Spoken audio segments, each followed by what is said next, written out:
నగరం కిసాన్ నగర్లో భారతీయ జనతా పార్టీ కార్యాలయాన్ని ధ్వంసం చేయడం జరిగింది.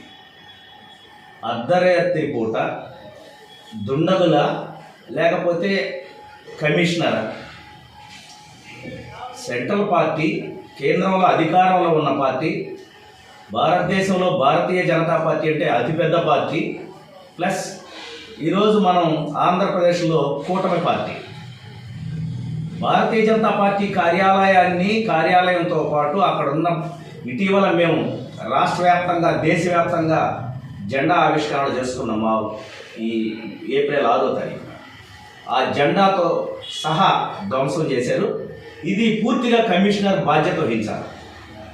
భారతీయ జనతా పార్టీ ఆఫీసుని కానీ జెండాను కానీ స్తంభంతో పూర్తిగా లేపేసి ఎక్కడో తీసుకెళ్ళి వేశారంటే దీంట్లో ఏదో పెద్ద కుట్ర జరుగుతుంది.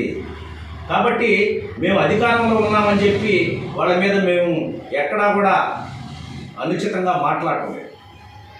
మా గవర్నమెంట్లో కూడా మాకు రక్షణ లేని పరిస్థితుల్లో ఉంది అని భారతీయ జనతా పార్టీ కార్యకర్తలు బాధపడాల్సిన స్థితికి వచ్చింది. కాబట్టి దీని వెనక ఏ కుట్ర ఉందో దాని మీద విచారణ జరపాలా.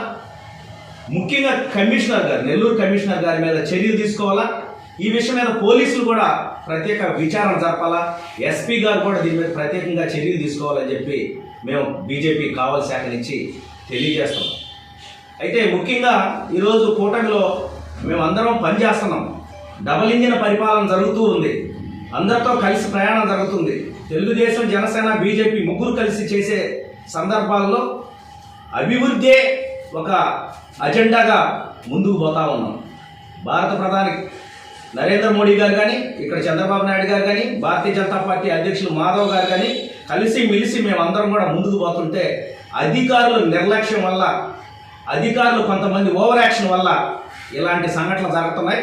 కాబట్టి అధికారులు ఎవరైనా కానీ కూటమి ప్రభుత్వంలో ఉన్న కార్యకర్తలు కానీ అలాగే ఆఫీసుల మీద కానీ ఇలాంటి విధ్వంసకర సంఘటనలు కానీ చేస్తే వాళ్ళ మీద మాత్రం తగు చర్యలు తీసుకోవాలని చెప్పి భారతీయ జనతా పార్టీ సీనియర్ నాయకులుగా, నెల్లూరు జిల్లా టెలికాం అడ్వైజరీ కమిటీ డైరెక్టర్గా నేను అందరికీ అధికారులకు తెలియజేస్తున్నాను.